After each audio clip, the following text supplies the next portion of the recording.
And the families who lost loved ones in the October 7th attack by Hamas on Israel are searching for ways to cope with their loss while also figuring out a way to stop future violence. Maoz Inon is an Israeli peace activist and social entrepreneur who lost his parents in the attack, and we're very, very grateful, Maoz, for you coming here today. We're so sorry for your loss. Thank you. First, I mean, how are you coping? James, it's one of the most difficult days I had in my life, and definitely in the last 17 years. As we speak now, my best school friend is being buried, Nadav Goldstein from kibbutz Kfar Aza, and his daughter Yam, and his wife Chen, and the other 3 children are being held hostages and kidnapped in Gaza. No one knows where are they and if they are well or not. Nadav and Chen weren't just friends. They were not even high school lovers, they were primary school lovers. They've been together for nearly the last 40 years, and though we are not 50 yet, and I'm just devastating. I don't have time to grieve the death of my parents. I'm grieving and I'm drowning in an ocean of sorrow and blood for my family, for our community, and I'm devastated. Can you talk me through last Saturday? Like when did you get the news? When did you understand that your parents may have been involved? Yeah, it was Saturday the 7th, about 7:30 I woke up. I live in Binyamina, it's between Tel Aviv and Haifa. And in the grown-up WhatsApp group of the family, my father texted that there is sirens and alarm and they are in the safe room, which is crazy, it might sound, it's normal. So I didn't panic or I didn't done anything differently. I went to make my morning coffee, and watching the news, I realized that there is a Hamas invasion into the neighboring communities of the border. And my parents lived the last 30 years in Netiv Asara, which is the closest Israeli community to the Gaza border from the north. So it was 70-40, I called him and asked, Daddy, how are you doing? And he said, we are in the safe room. We hear shooting outside, but we are safe.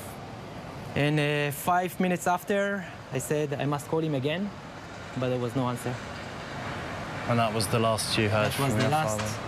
And later on, we learned that Hamas terrorist was coming from the air, landing 50 meters from the house. Couldn't open their neighbor's door, and he saw that my parents' house was a wooden house imported from the US 30 years ago. And it just launched a direct missile hitting the house and burning it into ashes. Now, we're all here because of that attack, and we're all here watching and waiting to see what the Israeli armed forces do next, what the government does next. What would you like to see? Okay. So I'm a man who's on a mission, and my mission is divided into 4 goals. Goal number 1 is to immediate stop of the war and immediate ceasefire. I'm crying for my parents, I'm crying for Nadav and Yami's daughter, but I'm crying also for the victims that might lose their life if the war will continue. We must bring the war to a complete stop.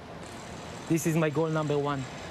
My goal number 2 is bring back Chen, her children, and all the other Israeli and foreigner hostages that are being held by the Hamas. We must do it and pay each price that is needed. There is no limit for the life and no price for the life of Nadav and Chen children and others. And my goal number 3 is to take Netanyahu out of his office. Netanyahu will be remembered in history, and these days, October the 7th, will be remembered in the history as long as humanity survives. And Netanyahu will be remembered as the worst and most failure Jewish leader in the recent history. And I'm crying because if he will stay in the office, he will be considered as the worst and most failure leader in the Jewish history. 3,000 years of history that might reach to an end in the state of Israel as we know now. We must take Netanyahu out of the office.